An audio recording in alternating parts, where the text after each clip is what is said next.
Halo developers, selamat datang di obrolan singkat bareng kami di Laboratorium Tata Ruang Wilayah. Perkenalkan, aku Mita dari asisten Departemen Geografi Pembangunan. Di sini aku nggak sendiri nih, aku ditemenin sama Wafi dan juga Amal. Hai Halo. semua, salam kenal. Oke, buat kamu, teman-teman mahasiswa atau siapapun yang tertarik di dunia tata ruang, di sini tempat yang pas buat kamu untuk belajar menjadi problem solver. Kira-kira bener nggak sih kayak gitu? Gimana kalau menurut Mas dan Mbak? Ya, bener banget. Bener banget.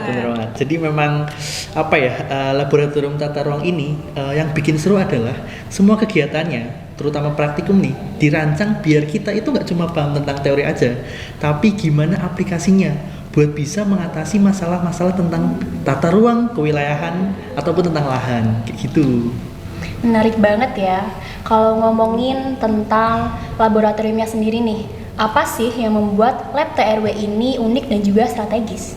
Oke, ngobrolin soal lab tata ruang wilayah atau teman-teman mahasiswa menyebutnya sebagai lab TRW merupakan salah satu laboratorium tematik di Departemen Geografi Pembangunan yang berorientasi atau berfokus pada bidang tata ruang dan penggunaan lahan yang berkelanjutan. Nah, visi yang dimiliki oleh Lab TRW ini besar loh, Mbak Mita, yaitu menjadi laboratorium unggulan yang berorientasi kepada penyelesaian permasalahan bangsa mengenai bidang penataan ruang dan penggunaan lahan yang berkelanjutan. Nah, Lab TRW ini tidak hanya menjadi tempat praktikum bagi teman-teman mahasiswa aja, tapi sebagai pusat riset dan pengembangan, lalu ada sebagai tempat pelatihan dan juga kolaborasi dengan pemerintah maupun masyarakat. Wah, jadi yang dilakukan ini juga besar banget ya perannya bagi pembangunan di Indonesia ya. Betul. Kalau ngomongin tentang praktikumnya nih, apa aja sih praktikum yang ada di lab TRW ini? Oke, jadi kalau ngomongin praktikum nih Mbak Mita ya, dari Laboratorium Tata Ruang Wilayah ini menawarkan 6 praktikum ke teman-teman mahasiswa. Jadi nanti di semester gasal ini ada 3, semester genap juga 3. Untuk yang semester gasal nanti kita menawarkan tentang teknik analisis keruangan, terus juga ada statistika terapan, ada juga tentang sistem informasi geografis atau SIG tata ruang. Nah, terus konteksnya nanti yang semester genap itu ada perencanaan tata ruang dan tata wilayah atau PTRTW, ada perencanaan penggunaan lahan atau PPL, sama yang terakhir ada Decision Support System atau DSS untuk pembangunan wilayah. Nah, memang dari semua praktikum yang ditawarkan Lab TRW ini punya kekhususan, di mana semuanya punya pendekatan spasial yang kuat. Jadi bisa banget buat mengatasi atau kita belajar tentang masalah-masalah tata ruang, lahan, ataupun tentang pembangunan wilayah, kayak gitu. Menarik banget ya ini kedengarannya ya. Kalau kita bahas satu-satu nih, dari praktikum yang ada di lab ini, untuk khususnya yang di semester gasal ya atau semester besok ini, untuk yang pertama dari praktikum TAK nih, apa aja sih yang dilakukan di praktikum ini? Oke, yang pertama praktikum teknik analisis keruangan atau praktikum TAK, kita sebagai mahasiswa itu diajarkan untuk dapat berpikir spasial dan logis terhadap permasalahan wilayah. Contohnya, analisis untuk menentukan lokasi terbaik untuk peruntukan permukiman, lalu ada analisis jaringan transportasi terhadap fasilitas umum dan semacamnya. Dan materi yang ditawarkan dari praktikum TAK ini beragam banget Mbak Mita. Contohnya seperti query lokasi dan model builder, lalu ada analisis jaringan, ada klasifikasi citra satelit, ada juga pemodelan perubahan lahan untuk memprediksi tutupan lahan di masa yang mendatang. Untuk software yang kita gunakan dalam praktikum TAK itu ada QGIS, Saga, ada juga OSM. Nah, praktikum TAK ini cocok banget untuk teman-teman mahasiswa PW karena kita dibekali kemampuan teknis untuk berpikir strategis. Wah, kedengarannya seru banget ya ini ya. Kalau selanjutnya dari praktikum statistika keuangan nih, apa aja sih yang bakal kita pelajarin gitu? Oke, mungkin lanjutin Mbak Amal ya. Tadi mungkin TAK udah seru, statistika keuangan bisa jadi lebih seru atau mungkin sama serunya.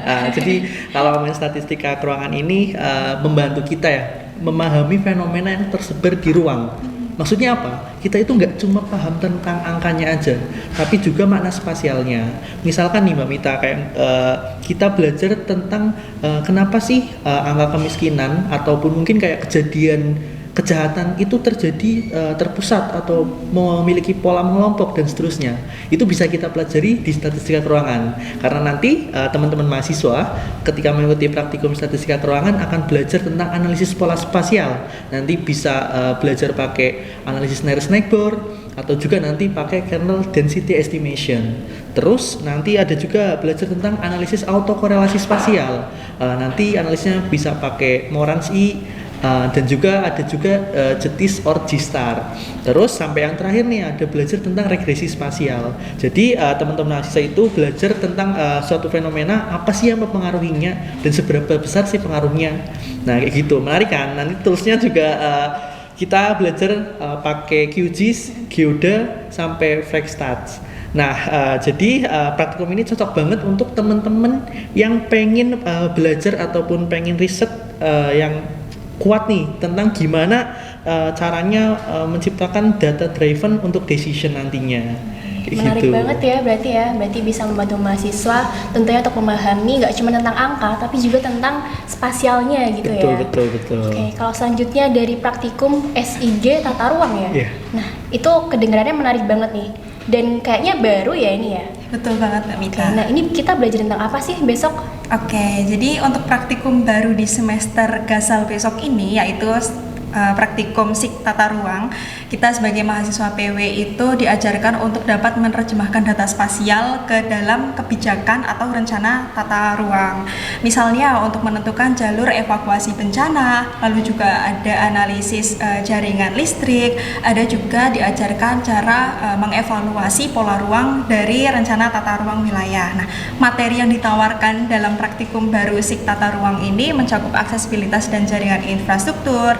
Ada juga kita mencoba untuk mengolah dam untuk analisis drainase dan juga analisis model builder untuk penentuan kawasan strategis. Di satu sisi kita juga belajar mengenai teknik NDVI untuk perencanaan RTH. Lalu kita juga akan belajar mengenai evaluasi proyeksi penggunaan lahan berdasarkan skenario RT/RW. Nah, keseluruhan materi ini akan coba kita olah dan analisis menggunakan tools atau software QGIS.